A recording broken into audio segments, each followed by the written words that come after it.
بسم اللہ الرحمن الرحیم۔ پیش خدمت ہے کہانی امرو اور چلاک دیو۔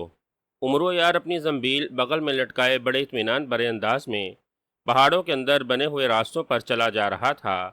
اسے سردار امیر حمزہ کے لشکر سے چلے ہوئے آج تیسرا روز تھا۔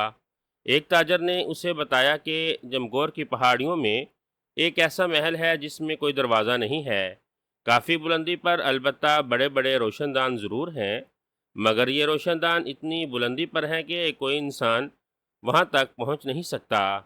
تاجر کے کہنے کے مطابق اس محل میں ایک عجیب و غریب دیو رہتا ہے جسے دھواں دیو کہتے ہیں۔ اس دیو کے پاس ایسی طاقت ہے کہ وہ جب چاہے دھواں بن جائے اور جب چاہے دیو بن جائے۔ تاجر کے کہنے کے مطابق دھواں دیو سونے اور قیمتی زیورات کا بے حد شوقین ہے، اور اس نے اپنے محل میں انتہائی قیمتی جواہر اور سونے کی بڑی بڑی اینٹیں اکٹھی کر رکھی ہیں۔ یہی وجہ ہے کہ اس نے اس بے پناہ دولت کو محفوظ کرنے کے لیے محل میں کوئی دروازہ نہیں بنایا، اور وہ دھواں بن کر روشن کے ذریعے محل کے اندر جاتا اور دھواں بن کر باہر آ جاتا۔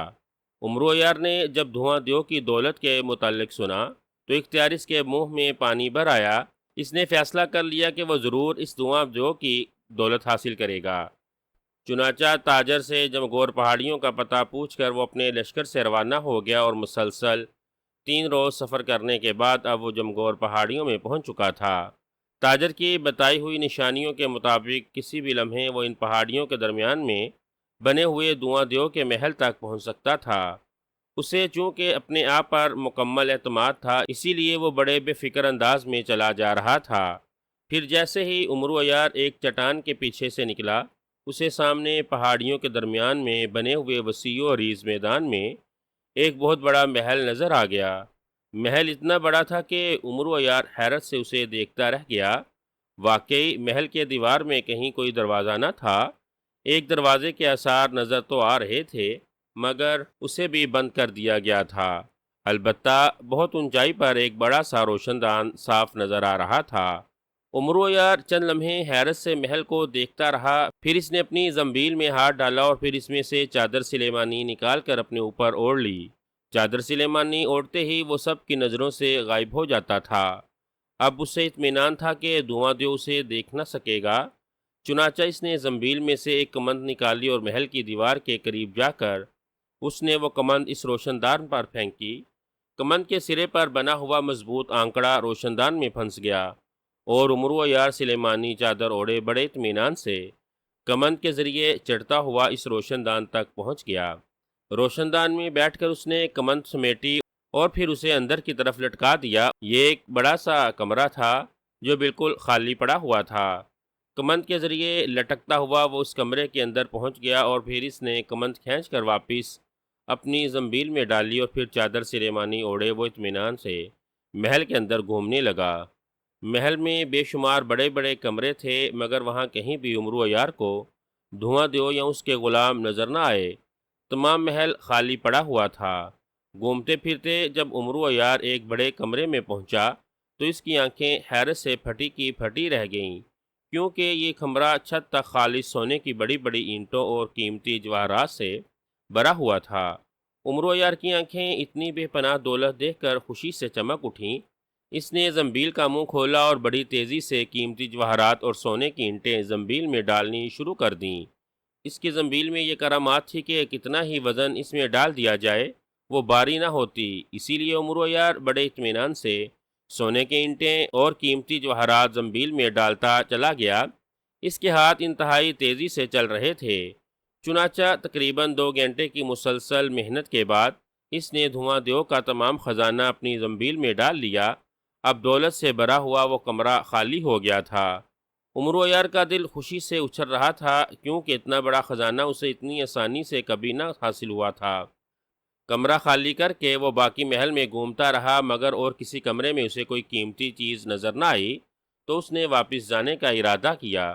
امرو کا خیال تھا کہ دھواں دیو کہیں گیا ہوا ہے، اسی لیے جتنی آسانی سے وہ اندر داخل ہوا تھا اتنی ہی آسانی سے باہر نکل جائے گا، اور پھر جب دھواں دیو کو اپنے لٹنے کا پتہ چلے گا تو وہ واپس سردار امیر حمزہ کے لشکر تک پہنچ جائے گا، اور اس کے بعد دھواں دیو اس کا کچھ بھی نہ بگاڑ سکے گا۔ چنانچہ وہ تیزی سے چلتا ہوا واپس اسی کمرے میں آیا جس میں روشن دان موجود تھا، اور پھر اسی طرح کمند کے ذریعے وہ چند لمحوں بعد ہی محل سے باہر آ گیا۔ اب چونکہ وہ محل سے باہر آ گیا تھا، اسی لیے سلیمانی چادر اس نے اتار کر اپنی زنبیل میں ڈالی اور پھر خوشی سے اچھلتا ہوا واپس پہاڑوں کی طرف چلنے لگا۔ وہ لوگوں کی بے وقوفی پر حیران تھا کہ اتنا بڑا خزانہ انہوں نے کیوں دھواں دیو کے پاس رہنے دیا۔ ابھی وہ محل سے تھوڑی ہی دور گیا تھا کہ اچانک اسے اپنی پشت پر تیز ہوا چلنے کی سرسراہٹ سنائی دی، اور اسے یوں محسوس ہوا جیسے اس کی پشت پر آندھی سی چل رہی ہو۔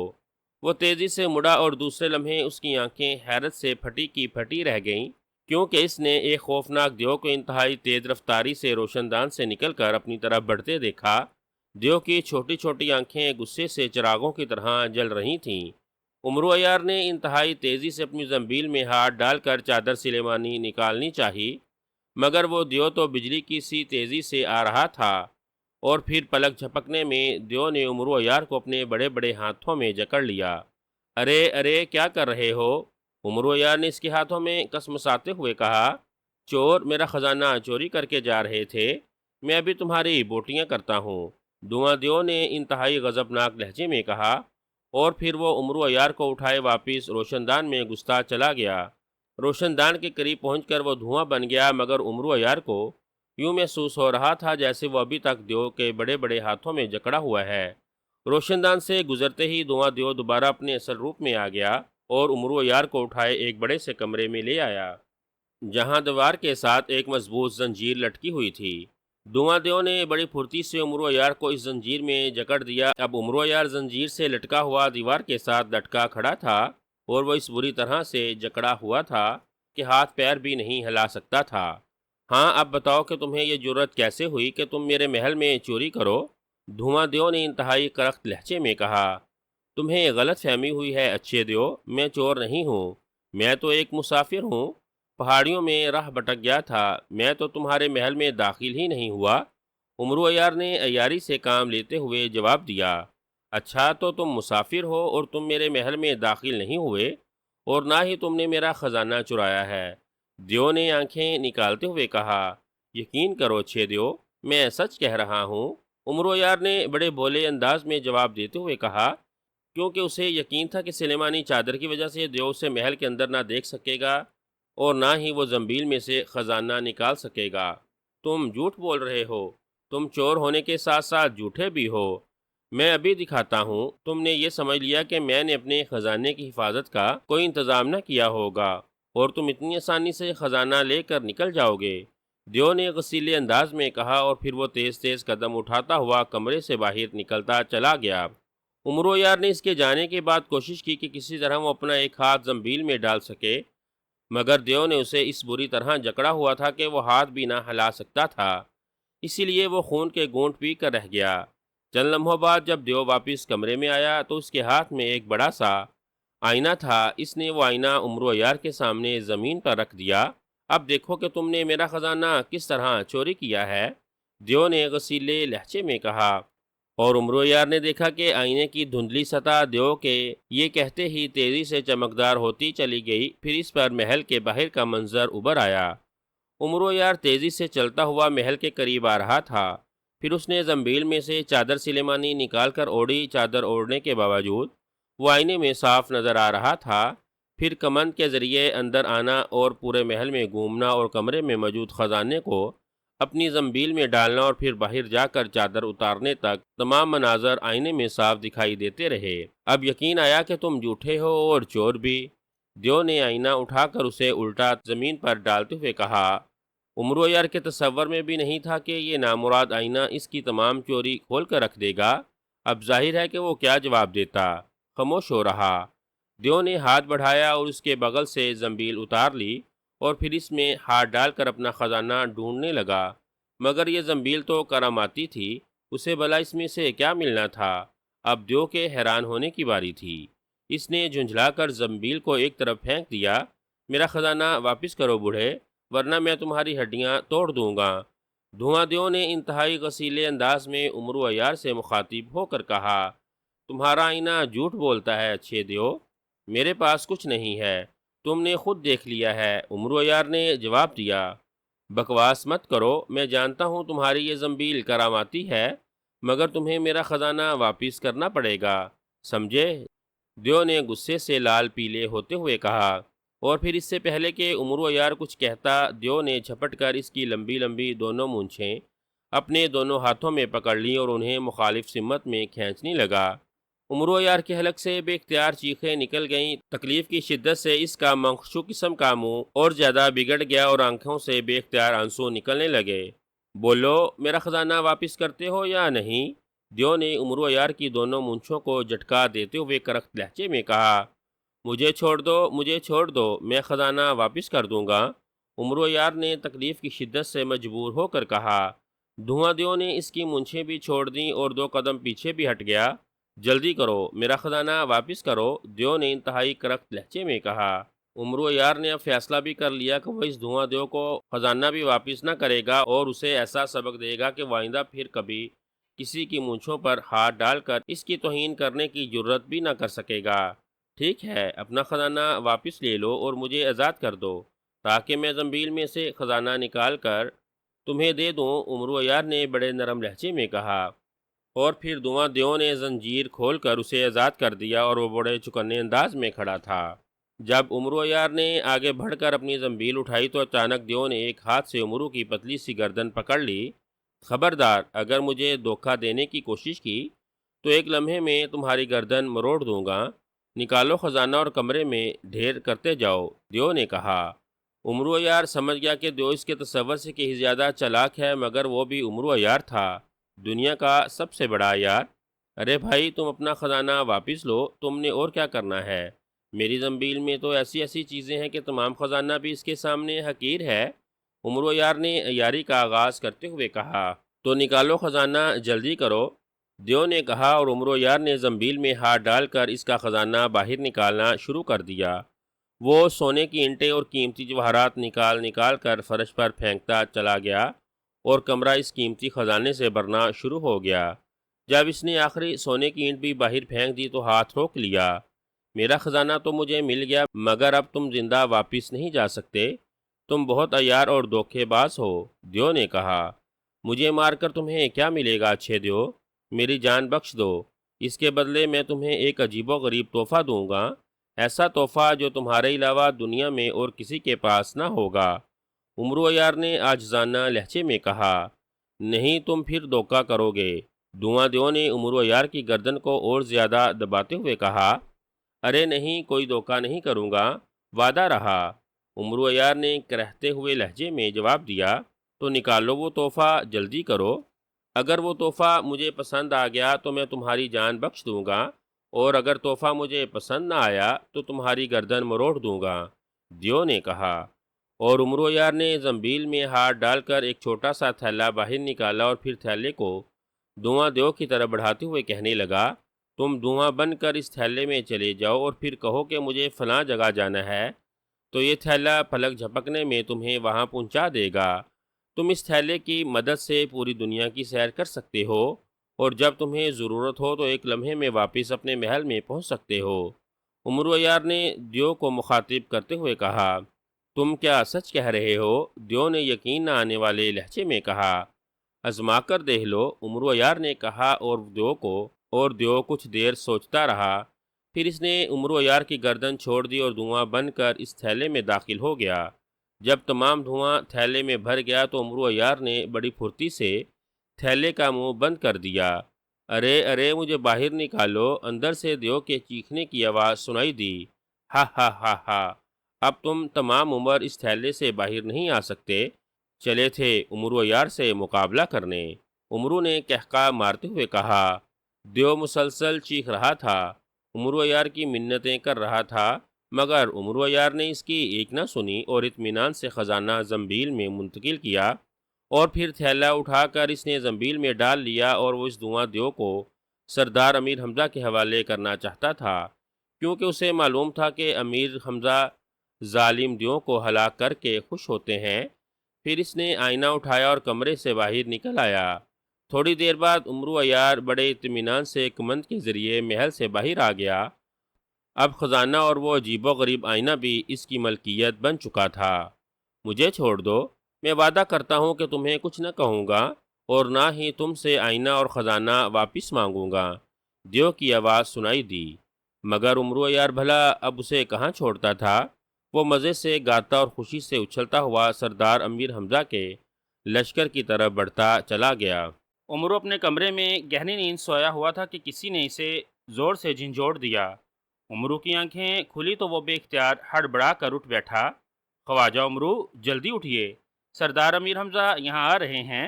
اس کے خادم نے کہا تو خواجہ عمرو یوں اچھل کر بستر سے نیچے اترا جیسے بستر میں اچانک کانٹے نکل آئے ہوں۔ کیا کیا کہہ رہے ہو سردار امیر حمزہ، اور یہاں کیوں؟ وجہ؟ خواجہ عمرو نے انتہائی حیرت بھرے لہجے میں کہا، کیونکہ کبھی سردار امیر حمزہ عمرو کے مکان پر نہیں آئے تھے اور نہ کبھی انہیں آنے کی ضرورت پڑی تھی۔ انہیں جب بھی عمرو سے کوئی کام ہوتا وہ عمرو کو اپنے پاس بلا لیتے تھے، اسی لیے عمرو ان کے یہاں آنے کی بات سن کر بے حد حیران ہو رہا تھا۔ سردار امیر حمزہ کا خادم خاص جوش ابھی آ کر اطلاع دے گیا ہے کہ سردار امیر حمزہ کے کسی خاص مہمان کے ساتھ خواجہ عمرو سے ملاقات کے لیے یہاں آ رہے ہیں۔ ملازم نے کہا تو خواجہ عمرو بری طرح بکھلا گیا۔ اوہ اوہ، یہ کیا ہوا؟ او تم ایسا کرو، جلدی کرو کہ پورے مکان کی صفائی کرواؤ، تمام لکڑی کے سامان کو اور میزوں کو کرسیوں کو پالش کرو، تمام پردے اتار دو، انہیں دھو کر دوبارہ لگاؤ، جلدی کرو، عمرو نے بری طرح بکھلائے ہوئے لہجے میں کہا تو خادم بے اختیار ہنسنے لگا۔ تم ہنس رہے ہو نادان، پاگل، احمق، جلدی کرو، عمرو نے بکھلاہٹ میں ناچتے ہوئے کہا۔ خواجہ، اس کام میں کئی روز لگ جائیں گے، جبکہ سردار امیر حمزہ تو شاید اب پہنچ بھی گئے ہوں گے، خادم نے کہا، اور اسی لمحے باہر سے سردار امیر حمزہ کے آمد پر بجنے والے ناقوس کی آواز سنائی دی۔ یہ آواز اس بات کی نشانی تھی کہ سردار امیر حمزہ تشریف لے آئے ہیں۔ خواجہ عمرو ناقوس کی آواز سنتے ہی پاگلوں کی طرح دوڑتا ہوا بیرونی دروازے کی طرف بڑھ گیا۔ وہ چونکہ سو رہا تھا، اسی لیے نہ اس کے جسم پر اچھا لباس تھا اور نہ ہی اس نے منہ دھویا تھا۔ وہ بکھلاہٹ میں اسی طرح بھاگتا ہوا دروازے کی طرف بڑھ گیا تاکہ امیر حمزہ کا استقبال کر سکے، کیونکہ یہ بھی انتہائی بری بات تھی کہ سردار امیر حمزہ اس کے مکان پر آئے اور وہ ان کا دروازے پر جا کر استقبال بھی نہ کرے۔ لیکن جیسے ہی وہ دروازے پر پہنچا، وہ یہ دیکھ کر حیران رہ گیا کہ دروازے پر ایک خوبصورت لڑکا کھڑا ہوا تھا۔ اس کے پیچھے سردار امیر حمزہ کا ملازم خاص جوش کھڑا تھا اور اس کے ساتھ ناقوس پھونکنے والا، لیکن سردار امیر حمزہ موجود نہ تھے۔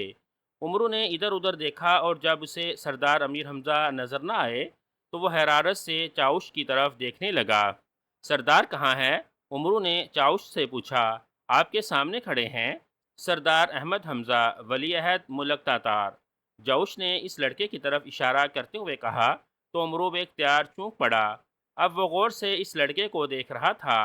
خواجہ عمرو، میرا نام احمد حمزہ ہے، میں آپ سے ملنے آیا ہوں، اس لڑکے نے بڑے نرم لہجے میں کہا۔ اوہ اوہ، ضرور ضرور، تشریف لائیے، یہ میری خوش قسمتی ہے کہ آپ میرے پاس تشریف لائے ہیں، ویسے آپ نے تکلیف کی ہے، مجھے آپ وہیں بلوا لیتے، عمرو نے فوراً ہی اپنے لہجے کو بدلتے ہوئے کہا، اور پھر وہ اس لڑکے کو ساتھ لے کر اپنے مکان کے بڑے کمرے میں آ گیا۔ اس کے خادم نے مچھلیوں کی بری ہوئی تھالیاں لا کر اس کے سامنے رکھیں، جبکہ سردار امیر حمزہ کا ملازم خاص جوش اور ناقوس پھونکنے والے کو دوسرے کمرے میں بٹھایا گیا۔ خواجہ عمرو، میں آپ کے پاس ایک خاص کام آیا ہوں، میری بڑی بہن شہزادی زبیدہ کو ایک ظالم جادوگر اٹھا کر لے گیا ہے۔ ہمارے والد بادشاہ سلامت نے اس جادوگر سے شہزادی زبیدہ کو واپس حاصل کرنے کی بے حد کوشش کی، جادوگروں کی خدمات حاصل کی، نجومیوں سے حساب کروائے، بڑے بڑے بہادروں کو بھیجا، لیکن کوئی بھی شہزادی زبیدہ کو واپس نہیں لا سکا۔ یہ جادوگر انتہائی طاقتور ہے، اس قدر طاقتور کہ اس کے ماتحت دیو ہیں، ایک دیو تو اس کا خاص ملازم ہے، اس کے پاس ایک سیاہ رنگ کا خوفناک گرز ہے، وہ اس گرز سے بڑے بڑے بہادروں کا ایک لمحے میں خاتمہ کر دیتا ہے۔ جب ہم سب مایوس ہو گئے تو میرے والد کو آپ کے متعلق بتایا گیا، میرے والد شہزادی زبیدہ کی وجہ سے بیمار ہیں، خود نہیں آ سکتے، اسی لیے انہوں نے مجھے یہاں بھجوایا ہے۔ سردار امیر حمزہ نے آپ کو بلانے کے لیے کہا، لیکن میں نے ان سے درخواست کی کہ میں خود جا کر آپ سے ملنا چاہتا ہوں، اسی لیے انہوں نے مجھے یہاں بھجوا دیا۔ اور میرے یہاں آنے کی ایک خاص وجہ ہے۔ میرے والد نے کہا تھا کہ آپ سے علیحدہ ملوں اور آپ کو پیشگی انعام کے طور پر ایک خاص ہیرا دوں۔ یہ ایک ایسا ہیرا ہے کہ بڑے بڑے بادشاہوں کے پاس بھی اس جیسا ہیرا نہیں ہے۔ اس لڑکے نے کہا اور اپنی جیب سے ایک تھیلی نکالی، اور تھیلی میں سے جب اس نے ہیرا باہر نکالا تو امرو بے اختیار اچھل پڑا، کیونکہ 10 کونوں والا یہ انتہائی قیمتی ہیرا واقعی نایاب ترین ہیرا تھا۔ عمرو نے ہیرا لیا اور جلدی سے اسے اپنی زنبیل میں ڈال لیا۔ میرے والد نے کہا کہ اگر آپ شہزادی زبیدہ کو اس جادوگر سے واپس لے آئیں تو میں آپ کو بہت زیادہ انعام و کرام دوں گا۔ لڑکے نے کہا، میں اپنی جان کی بازی لگا کر بھی شہزادی زبیدہ کو واپس لے آؤں گا۔ عمرو نے خوش ہوتے ہوئے کہا، لیکن آپ جلدی کریں کیونکہ وہ ظالم جادوگر آج سے 2 روز بعد زبردستی شہزادی زبیدہ سے شادی کرے گا، کیونکہ اس نے تاریخ مقرر کر دی ہے، جبکہ وہ انتہائی بدصورت، ظالم اور برا آدمی ہے۔ لڑکے نے کہا، آپ فکر نہ کریں، آپ 2 روز تک یہیں رہیں سردار کے پاس، میں شہزادی کو یہیں لے آؤں گا، پھر ہم اکٹھے آپ کے ملک جائیں گے۔ عمرو نے کہا تو لڑکے نے اس کا شکریہ ادا کیا اور پھر وہ سردار امیر حمزہ کے خادموں کے ساتھ واپس چلا گیا۔ عمرو نے اس کے واپس جاتے ہی کمرہ بند کر کے اس ہیرے کو نکال دیا اور پھر بے اختیار خوشی سے اچھلنے لگا، کیونکہ واقعی یہ دنیا کا نایاب ترین ہیرا تھا اور اکیلا یہ ہیرا بڑے بڑے شاہی خزانوں سے بھی زیادہ قیمتی تھا۔ عمرو نے جلدی سے لباس تبدیل کیا اور پھر وہ اپنے مکان سے نکلا اور جنگل کی طرف روانہ ہو گیا۔ وہ جلد از جلد شہزادی زبیدہ کو اس جادوگر سے واپس لے آنا چاہتا تھا تاکہ بادشاہ تاتار سے مزید انعام حاصل کر سکے۔ اسے یقین تھا کہ جس بادشاہ نے اتنا قیمتی ہیرا اسے پیشگی انعام کے طور پر دیا ہے، وہ انعام بھی بڑا ہوگا۔ اسی لیے عمرو یار جلد از جلد شہزادی کو واپس لے آنا چاہتا تھا۔ لڑکے سے اس نے اس جادوگر کا نام اور پتہ معلوم کر لیا تھا۔ جنگل میں جا کر اس نے اپنی جوتیاں اتاری اور سنہری چپلیں پہن لیں، جنہوں نے اسے تھوڑی ہی دیر بعد اس جگہ پہنچا دیا جہاں اس ظالم جادوگر کا محل تھا۔ یہ ایک چھوٹا سا جزیرہ تھا۔ عمرو عیار نے یہاں پہنچتے ہی سنہری چپلیں اتار کر واپس زنبیل میں ڈالی اور دوسری جوتیاں پہن کر محل کی طرف بڑھنے لگا۔ اب اس نے چند ہی قدم اٹھائے ہوں گے کہ اس نے دھم دھم کی آواز ایک طرف سے آتی سنی۔ ایسے لگ رہا تھا جیسے کوئی ہاتھی دوڑ رہا ہو۔ وہ رک گیا اور پھر اس نے درختوں کے ایک جھنڈ میں سے ایک دیو کو باہر آتے دیکھا۔ دیو کے جسم پر سوائے ایک زیر جامہ کے اور کوئی لباس نہ تھا، لیکن اس نے پیروں میں خاص قسم کے جوتے پہن رکھے تھے۔ اس کے ہاتھ میں ایک بہت بڑا خوفناک سا لوہے کا گرز تھا جس میں برچھیاں سی لگی ہوئی تھیں۔ وہ گرز اٹھائے دوڑتا ہوا عمرو عیار کی طرف بڑھا آ رہا تھا۔ اس کا انداز بے حد جارحانہ تھا۔ عمرو کو یوں محسوس ہوا جیسے وہ ابھی اس کے سر پر برچھیوں والا گرز مار کر اس کا خاتمہ کر دے گا۔ چنانچہ اسے اور تو کچھ نہیں سوجا، اس نے جلدی سے تلوار نکال لی، حالانکہ اتنی بات تو وہ بھی جانتا تھا کہ اس دیو کے مقابلے میں نہ وہ لڑ سکتا تھا نہ اس کی تلوار کی کوئی حیثیت تھی۔ کون ہو تم اور تم یہاں کیسے پہنچ گئے؟ دیو نے قریب پہنچ کر عمرو عیار سے مخاطب ہو کر کہا۔ اس نے عمرو کی تلوار کو نظر انداز کر دیا تھا۔ میرا نام حکیم الحکمہ ہے اور میں جادوگروں کے شہنشاہ افراسیاب کا شاہی حکیم ہوں۔ مجھے بتایا گیا ہے کہ یہاں ایک جادوگر رہتا ہے جو کسی خوبصورت شہزادی سے شادی کرنا چاہتا ہے، لیکن شہزادی اس شادی پر رضامند نہیں ہے، جبکہ میں اس شہزادی کو آسانی سے رضامند کر سکتا ہوں۔ عمرو نے کہا، تم کیسے اسے رضامند کر لو گے؟ دیو نے حیران ہو کر پوچھا۔ یہی تو میرا فن ہے، اب تک میں سینکڑوں شہزادیوں کو رضامند کرا کر ان جادوگروں کی ان سے شادیاں کروا چکا ہوں۔ عمرو نے جواب دیا، اچھا آؤ میرے ساتھ، دیو نے کہا اور اسے ساتھ لے کر محل کی طرف بڑھ گیا۔ محل میں داخل ہو کر وہ اسے ایک بڑے کمرے میں لے آیا جہاں تخت پر ایک انتہائی خوبصورت لڑکی بیٹھی ہوئی تھی جس نے نقاب باندھ رکھا تھا۔ اس کی بڑی بڑی آنکھوں میں خوف تھا۔ یہ ہے ملک تاتار کی شہزادی زبیدہ، جس سے میرا مالک آشان جادوگر شادی کرنا چاہتا ہے، لیکن یہ نہیں مانتی، تم اسے رضامند کرو۔ دیو نے عمرو سے کہا، تم اپنے مالک کو بھی یہاں لے آؤ اور پھر دیکھو کہ میں کیسے اسے رضامند کرتا ہوں۔ عمرو نے جواب دیا اور دیو سر ہلاتا ہوا کمرے سے باہر چلا گیا۔ شہزادی زبیدہ، مجھے تمہارے والد اور بھائی احمد حمزہ نے تمہیں چھڑانے کے لیے بھیجا ہے۔ میرا نام خواجہ عمرو ہے۔ تم ایسا کرو کہ میرے کہنے پر اس جادوگر سے شادی پر تیار ہو جانا، لیکن ایک شرط لگا دینا کہ جادوگر اپنی جان اپنے جسم میں رکھ لے، پھر میں اس جادوگر کا خاتمہ کر دوں گا۔ عمرو نے جلدی سے شہزادی زبیدہ کو سمجھاتے ہوئے کہا۔ شہزادی زبیدہ پہلے تو بڑی حیران ہوئی اور پھر اس نے عمرو کی بات ماننے سے انکار کر دیا، لیکن عمرو نے جب اسے ساری بات تفصیل سے سمجھائی تو وہ مان گئی۔ اسی لمحے ایک بدصورت اور بوڑھا جادوگر کمرے میں داخل ہوا۔ اس کے پیچھے وہی گرز بردار دیو تھا، اور پھر عمرو کے زور دینے پر شہزادی جادوگر سے شادی کرنے پر تیار ہو گئی۔ لیکن میری ایک شرط ہوگی، اور وہ یہ کہ مجھے یہ ہرگز پسند نہیں کہ میرے شوہر کی جان اس کے جسم میں نہ ہو اور کسی چیز میں ہو، اسی لیے جب تک آشان جادوگر اپنی جان اپنے جسم میں نہ رکھے گا میں شادی نہیں کروں گی۔ شہزادی زبیدہ نے کہا، لیکن میری جان تو اس دیو کے اندر ہے، اس طرح میری جان اور زیادہ محفوظ رہتی ہے۔ جادوگر نے کہا، یہ دیو تو ویسے بھی تمہارا محافظ ہے، کیا حرج ہے کہ تم اپنی جان اپنے جسم میں رکھ لو، اس طرح شہزادی خوش ہو جائے گی۔ عمرو نے کہا تو جادوگر مان گیا اور اس نے دیو کے جسم میں رکھی ہوئی اپنی جان واپس اپنے جسم میں رکھ لی۔ اب تو تم خوش ہو، اب تو میرے ساتھ شادی کرو گی، جادوگر نے خوش ہوتے ہوئے کہا، اور شہزادی نے عمرو کو دیکھتے ہی ہاں میں سر ہلا دیا۔ لیکن آشان جادوگر، اب تمہاری جان اس دیو میں نہیں ہے تو تم اسے واپس پرستان بھیج دو۔ دراصل شہزادی اس دیو سے خوف زدہ رہتی ہے اور کسی خوف زدہ لڑکی سے شادی کرنا اس پر ظلم ہے۔ عمرو نے فوراً ہی مکاری سے کام لیتے ہوئے کہا، کیا یہ حکیم درست کہہ رہا ہے؟ بوڑھے جادوگر نے شہزادی زبیدہ سے پوچھا تو اس نے عمرو کی آنکھوں کے اشارے پر ہاں میں سر ہلا دیا۔ ٹھیک ہے، تمہاری خاطر میں یہ بھی کر لیتا ہوں، جادوگر نے کہا، اور اس نے دیو کو آزاد کر دیا اور اسے واپس پرستان جانے کا کہہ دیا۔ دیو اس طرح آزادی ملنے پر بے حد خوش ہوا اور اس نے عمرو کا بھی شکریہ ادا کیا، کیونکہ وہ خود یہاں سے بے حد تنگ تھا۔ وہ واپس پرستان جانا چاہتا تھا لیکن جادوگر کی وجہ سے مجبور تھا، اسی لیے وہ خوشی سے اٹھتا ہوا گرز سمیت واپس پرستان چلا گیا۔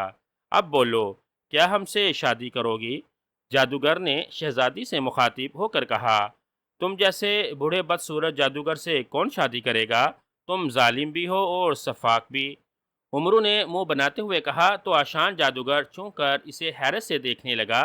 اس کا انداز ایسا تھا جیسے اسے اپنے کانوں پر یقین نہ آ رہا ہو۔ اس کے چہرے پر غصے کے تاثرات ابھر آئے تھے، اور عمرو نے بجلی کی سی تیزی سے زنبیل سے سلیمانی خنجر نکالا اور پوری قوت سے جادوگر کے سینے میں اتار دیا۔ جادوگر کی جان چونکہ اس کے اپنے جسم میں تھی، اسی لیے سلیمانی خنجر لگتے ہی وہ ہلاک ہو گیا۔ اس کے ہلاک ہوتے ہی ہر طرف دھواں پھیل گیا اور پھر جادوگر کی روتی ہوئی آواز سنائی دی، میرا نام آشان جادوگر تھا، مجھے عیاری سے مارا گیا ہے۔ اور پھر دھواں ختم ہوا تو عمرو نے دیکھا کہ وہاں کوئی محل نہ تھا، صرف شہزادی زبیدہ کھڑی تھی۔ شہزادی زبیدہ بھی خوش تھی کہ اس بوڑھے جادوگر سے وہ بچ گئی ہے، اور عمرو عیار بھی خوش تھا کہ اب جب وہ شہزادی کو ساتھ لے کر سردار امیر حمزہ اور پھر ملک تاتار پہنچے گا تو اسے بے حد انعام و کرام دیا جائے گا، اس کے تصور سے بھی زیادہ انعام و کرام، اسی لیے وہ خوش تھا، بے حد خوش۔